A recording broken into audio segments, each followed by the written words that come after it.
I don't know whether you remember, but back in March, Glenn set me a challenge, a £10 challenge, to go out into the Sewing for Pleasure show, which was at Birmingham at the NEC, to spend £10 of his very own money and to show him what we got. Now, what I bought was a bag of fabric for £10. So what you get is lots of bits like this. There's a green bit. All these are in one bag. There's a whole collection of these, all slightly different colours, colourways and things. There's a whole load over here as well. There's some in this lovely stuff. Now, these fabrics are all Savile Row quality wool fabrics for coats, suits and the like. So that's what I got. Now, I said I was going to make something out of it, and now in September, so a good 6 months later, I'm going to do it. So I'm going to make a waistcoat. I'm going to patchwork them together. I don't exactly know how. I know what overall shape the waistcoat is going to be. It's from my own waistcoat pattern, option 1, with a shawl collar, which I've only tested, never made for myself. So that'll be fun. But it's going to be a voyage of discovery. I might change my mind, I might piece it different ways, but let's have a look. Now, these wool fabrics are actually bought from a lady called Rachel John, who doesn't have, in case anybody's curious, she doesn't have an online shop or physical shop. She just sells stuff at the shows.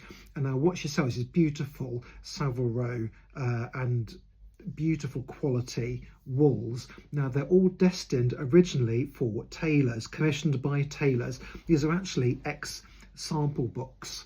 So some of them have been cut up into strips, and some of them are still on whole as they were woven. So when they weave all these bits of wool, they weave them en masse. So you get 1.5 meters wide, and it's all different bits all along, and they chop it up to make the sample books, which you then go to tailors and say, oh yes sir, oh yes, I'd like that one please. But for some reason these were never used, so they're just surplus. So people like Rachel get them, and they go back into the sewing industry, into retail, to be bought by people like you and me. I do have other stuff I bought, but that is going to be for another day. So I now have everything interfaced, and it's just hanging up here behind me. It's a nice little green one. Where's it gone? Oh, it's here. Green one there as well. Everything's interfaced. Just got to decide now what order am I going to sew it together in, and does it stay even this size? I might have to have a play. But if we're interfacing, these are proper wool fabrics, as I've said already. So what you'll need to use is a Vlizoline G770, which is called, and this is a slightly unromantic name, Bielastic Stretch. But all that means is that it has a natural stretch on the bias, rather than it being a stretchy interfacing.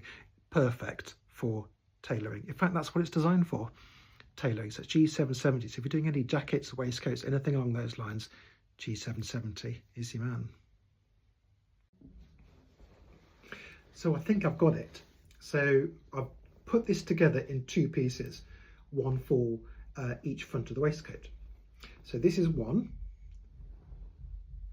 and I've left a wider panel in the middle. It's actually too big, I think. Oh, actually, I don't know, might be about right. But I've left a wider panel in the middle, thinking that could be where the pocket goes, because then I haven't got to sew through quite so many seams. And here is the other piece. So if I hold them up together,